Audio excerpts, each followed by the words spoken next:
एक खूबसूरत महिला विमान में प्रवेश करती है। वो अपनी सीट की तलाश में इधर उधर नजरें घुमाने लगती है। उस महिला ने देखा कि उसकी सीट एक ऐसे व्यक्ति के पास आई है जिस व्यक्ति के दोनों ही हाथ नहीं है। इस खूबसूरत महिला को उस अपाहिज व्यक्ति के पास बैठने में हिचकिचाहट होती है। उस खूबसूरत महिला ने एयर होस्टेस से बोला कि मैं इस सीट पर सुविधापूर्वक यात्रा नहीं कर पाऊंगी, क्योंकि मेरे पास की सीट में जो व्यक्ति बैठा हुआ है उसके दोनों हाथ नहीं है। वो खूबसूरत महिला एयर होस्टेस से सीट बदलने के लिए अनुरोध करती है। उस महिला की बात सुनकर एयर होस्टेस असहज महसूस करती है। वो इस महिला से पूछती है कि मैम, क्या मुझे आप यहां न बैठने का उचित कारण बता सकती है? उस खूबसूरत महिला ने एयर होस्टेस से कहा कि कारण यह है कि मैं ऐसे लोगों को पसंद नहीं करती और इसीलिए मैं अपनी यात्रा ऐसे व्यक्ति के पास बैठकर सुविधापूर्वक नहीं कर पाऊंगी। कृपया आप जल्द से जल्द मेरी सीट बदलवा दीजिए। दिखने में बहुत खूबसूरत और पढ़ी लिखी इस महिला की बात सुनकर एयर होस्टेस स्तब्ध हो जाती है। महिला फिर से एक बार उस एयर होस्टेस से कहती है कि मैं इस सीट पर नहीं बैठ सकती, आप मुझे कोई दूसरी सीट दे दीजिए।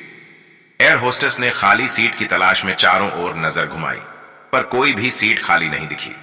एयर होस्टेस ने महिला से कहा कि मैडम, इस इकोनॉमी क्लास में कोई सीट खाली नहीं है, किंतु यात्रियों की सुविधा का ध्यान रखना हमारा दायित्व है, इसलिए मैं हमारे कप्तान से बात करती हूं। आप तब तक थोड़ा धैर्य रखें। इतना बोलकर एयर होस्टेस कप्तान से बात करने के लिए चली जाती है। कुछ समय के बाद एयर होस्टेस वापस उस खूबसूरत महिला के पास आती है और उसे कहती है कि मैम, आपको जो कुछ भी असुविधा हुई उसके लिए बहुत खेद है। इस पूरे विमान में केवल एक सीट खाली है और वह फर्स्ट क्लास में है। मैंने हमारी टीम से बात की है और हम सभी ने मिलकर एक निर्णय लिया है। एक यात्री को इकोनॉमी क्लास से फर्स्ट क्लास में भेजने का कार्य हमारी कंपनी के इतिहास में पहली बार हो रहा है।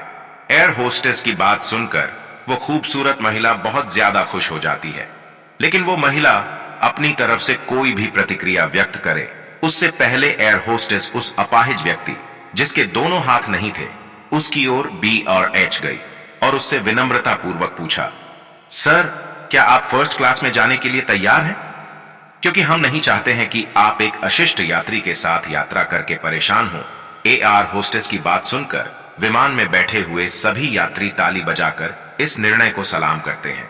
वो खूबसूरत महिला शर्म से नजरें ही नहीं उठा पा रही थी। तभी वो अपाहिज व्यक्ति खड़ीढ़ा होता है और वो कहता है कि मैं एक भूतपूर्व सैनिक हूं।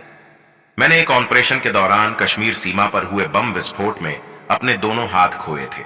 जब मैंने इस देवी जी की चर्चा सुनी तब मुझे अपने किए पे बहुत अफसोस होने लगा कि मैंने किन लोगों की सुरक्षा के लिए अपनी जान जोखिम में डाली और अपने हाथ खोए। किंतु अब जब मैंने आप सभी की प्रतिक्रिया देखी तो मुझे अपने आप पर गर्व होने लगा और मैं मन ही मन खुश होने लगा कि मैंने अपने देश और देशवासियों के लिए अपने दोनों हाथ खोए। इतना बोलकर वो फर्स्ट क्लास में चले जाते हैं। वो खूबसूरत महिला अब पूरी तरह से अपमानित होकर सर झुकाए सीट पर बैठ जाती है। अगर हमारे विचारों में उदारता नहीं है तो फिर हमारे चेहरे की सुंदरता का कोई मूल्य ही नहीं है। अगर आपको हमारी स्टोरी विचारों में उदारता अच्छी लगी हो तो अपने दोस्तों के साथ भी शेयर कीजिए और कमेंट में जरूर बताइए कि कैसी लगी हमारी स्टोरी।